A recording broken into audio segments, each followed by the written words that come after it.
Welcome YouTube again. We are back for part 2, which is synchronization of the carburetors, and then once we've put it all back together, we're going to get down to the dyno to see whether the fueling's okay, and then go from there. So I'm not going to ponder too much on it because I really didn't feel like it this morning, but we're booked up for Wednesday. So we're on Monday, so we've only got today really to get it back together, and I feel awful. So, and also apologies for the first video, and probably for this video as well.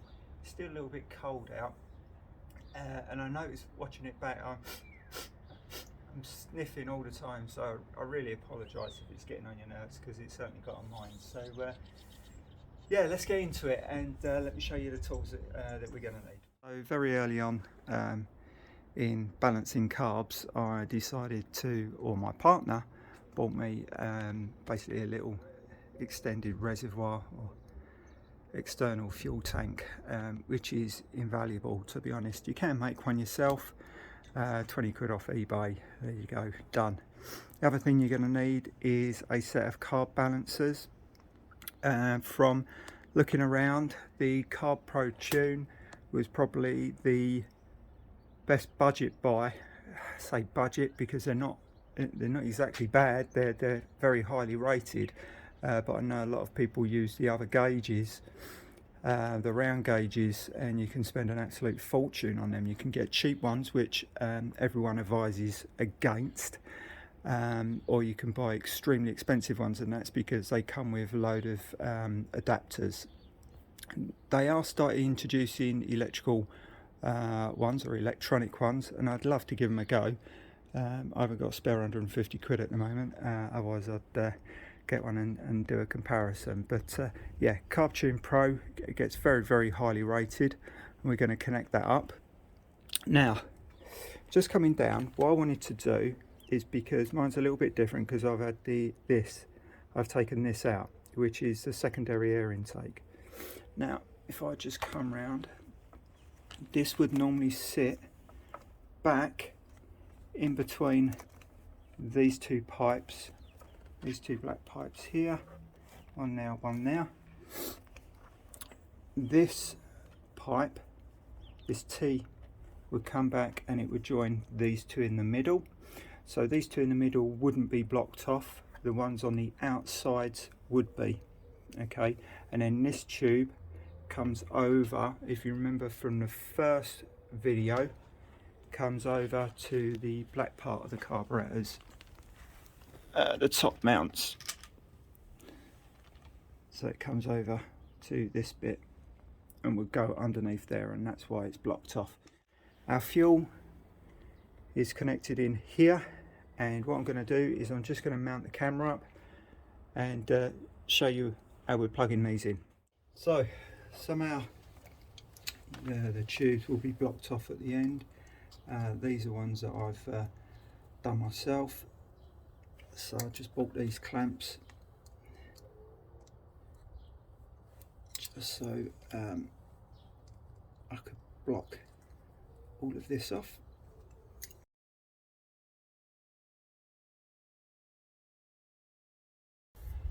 So once you have them free, you take the far left hand corner of the pipes coming from your Carbtune, and I'll show you that again in a minute, and that goes into the far left hand corner of the carbs, so that is number 1.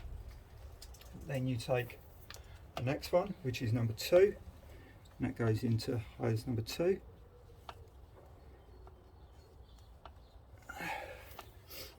Guess what comes next? Number 3. There we go.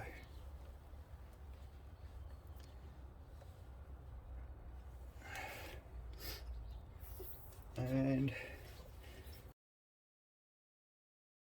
go number 4. Hooray! Right. So that is the Carbtune connected. Done. So just a quick look. We've got the front of the Carbtune. We've got number 1, 2, 3, 4, and obviously at the top in correspondence 1, 2, 3, 4. Now we'll notice on here that there's numbers, and it goes up in 2s. Now Kawasaki say that there can be basically a tolerance of 2 out. So if one's at 24, one's at 26, that's within tolerance. But we'll try and get them as near as damn it. To be honest, you'll never get them absolutely spot on. You'll be there for absolutely hours, and it doesn't take that. So I'm going to do a couple of different camera angles. One's going to be from the top, and I'm just going to zoom in. And the reason this one for the top, if you remember, so from the left hand side we've got number 1, and then we've got number 2. Now this screw in the middle sinks 1 and 2. If we move past then the middle screw and move on to the 3rd carb and the 4th carb, this screw synchronizes 3 and 4, and then this screw in the middle synchronizes 1 and 2 to 3 and 4. Now, and effectively what those screws are doing is they're changing the idle of the carburettor, I believe. So when you actually push on them and when you go to turn them, you actually do move the butterfly. I don't know if you can see that. So it's actually moving the throttle. So you've got to be really delicate when you turn these screws, because they will move. And once you've done a little bit of turning, just twist the throttle slightly, just give it a little rev up, and that's what you'll hear me doing. What I'm doing is just getting it to settle back. Alright, we're going to the second angle. So the second angle will be of the Carbtune Pro, and basically we'll keep the camera on this, and I'll be adjusting it from the carburettor side, and hopefully you'll then be able to see the movement. As I say, I'm not going to spend too long on it and not going to get it totally precise, but we'll just get it within tolerance. Alright guys. Okay guys, so hopefully you can hear me okay. We have to let the engine warm up, so we're at 55 at the moment. You can see that it's quite out. Now what I'm going to do, I'm going to put the screwdriver on number 1. Let's get the chair. Number 1 and number 2. Now if you hear it go to die, you'll hear me also play with the idle screw. So I'm just going to push on the screw just so you can see. So you can see how delicate you've got to be. That was just me pushing on the screwdriver. So, because we need it over onto number 1, we're going to turn the screw anti-clockwise, because we turn the screw towards the one that we want to increase.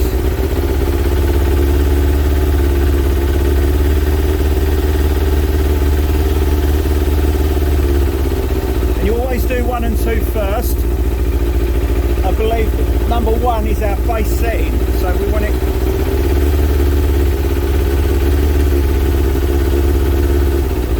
So just bringing down the tick over there.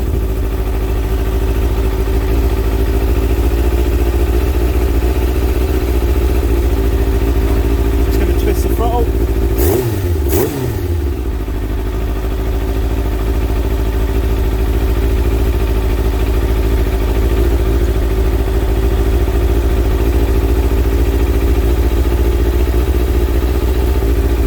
So now I'm going to do 3 and 4.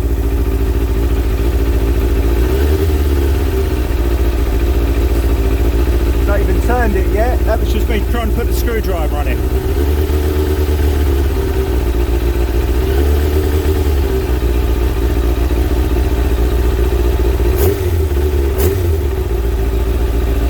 Just going to turn the tick over down a bit.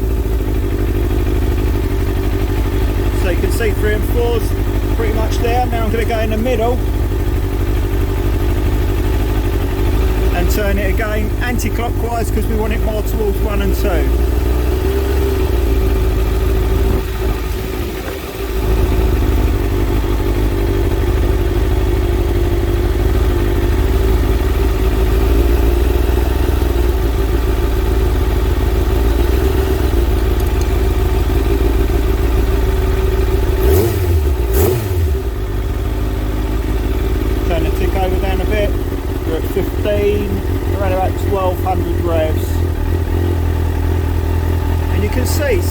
playing with 2 and 3, 1 and 2 have gone out again, so you do have to mess around with it.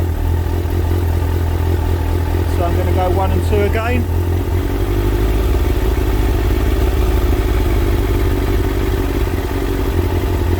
Right, I think you guys get the idea, and I mean that's all within tolerance, and that's literally playing around very quickly with it. So just playing around very quickly with it. You can already hear that the engine sounds much better, and you just need to mess about with it a little bit more. That's it. So just to give you the other angle, I'm going to purposely now just twiddle them a bit.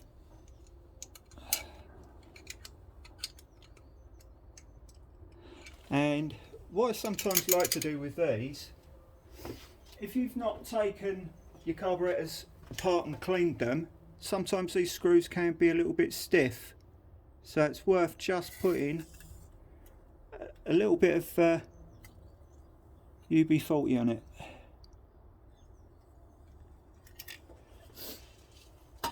There we go. So right, start her up. That is well out. Maybe I twisted it a little bit too much. So quickly just get number 1 and 2 back to where they should be. 1 and 2. 3 and 4 are way out as well.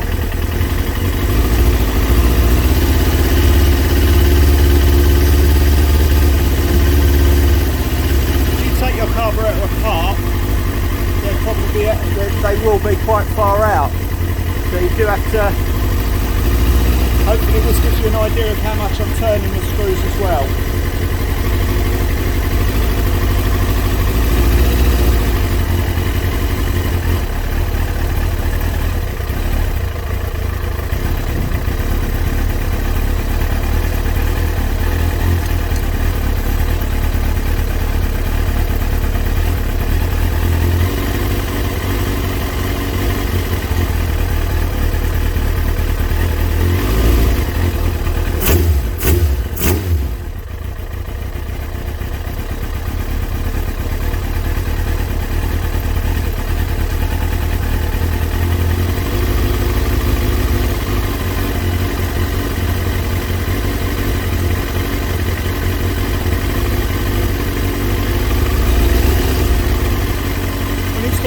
To finely tuning it, you literally just have to move it literally in knots. It's so fine. So there you go. Hopefully that gives you another insight on where to move it. So let me get this sorted, let me get all the airbox back on. So here guys, this is what I settled on. You can see that pretty much around about 21. That's as near as down as I can get them. So that'll do. So let's put things back together. So first what we want to do, take these off and pack that away. Next thing we want to do is block these back up. Obviously remember you're going to be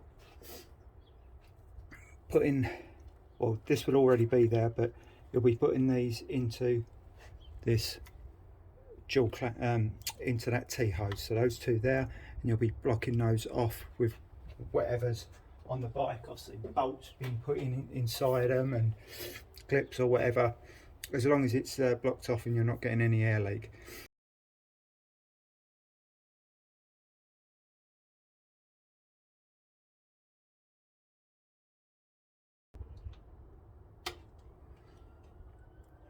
So next is the plastic inlet cover. Is it inlet cover? Not quite sure. Sure it'll pop up on screen in a minute.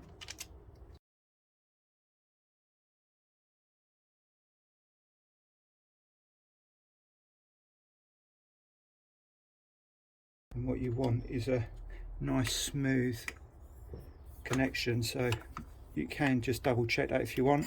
You can also check your suctions, make sure that they're all okay as well. Airbox, take the filter out because it's so much easier. What you're actually trying to do is this part is connecting with this hose and this one with this hose. So this is another reason why I like the delete, because it gives you more space. So you can literally pull down. You've obviously got to be careful back here. And then what I do is I put my hand inside to the rubber and then just guide it inside and put one in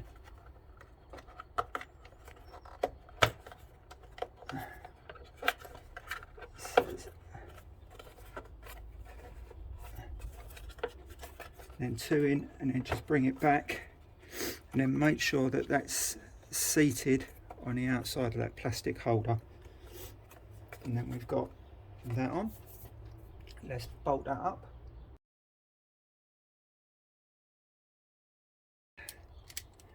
Hand tightener, just make sure that they're in place. Air filter in next. It says this side up. Make sure it is this side up, otherwise it's the wrong way around.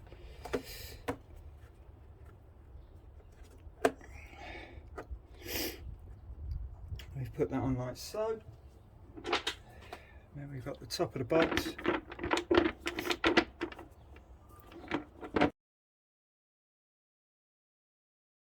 There we go. And last but not least, if you've tucked it all the way out the way,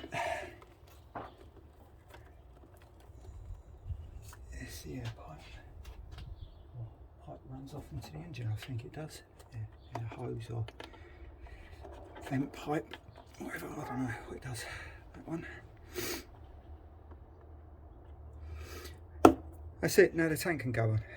Great stuff. So guys, I brought the bike outside just to give me a little bit more room. I get my left hand underneath the tank, my right hand underneath the back. What we want to do is put it on front first and then just glide it down. Make sure you don't get your fingers trapped, it bloody hurts. So that's that on. Next one we're going to do, ouch, is the bracket at the back with the two bolts.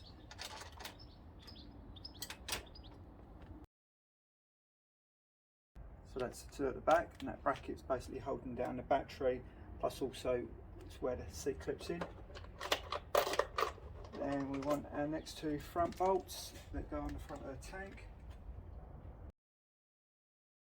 So that's the tank now on. The last bit that's the hardest, so you can see hose and a fuel filter. Turn the fuel filter around so it's 90 degrees, so it's pointing at you. Get the hose on and ram it on and make sure it's all the way home. And we just need to put this clip on. So I thought I'd come down just by the side. I don't know if you can see. I've got a hold of that clamp and then just putting it across. Then got a plastic tap. Put the screw down inside it. Make sure it's on the off. It'll only do up that way. Once you've done that, turn it back on.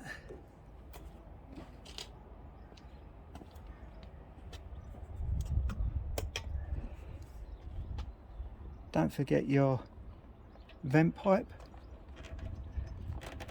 So these are the two bolts that I was talking about earlier, and the two at the front.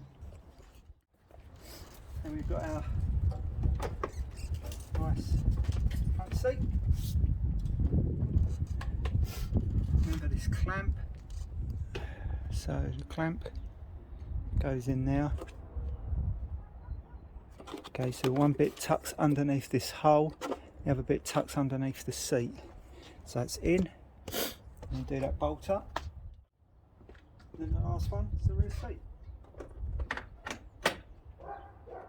And that's it, done. Now what I always do personally, so I always just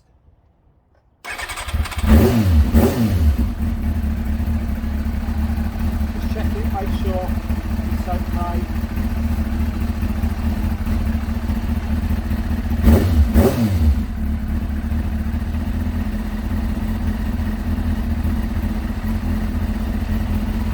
That sounds nice, it's at 44 degrees.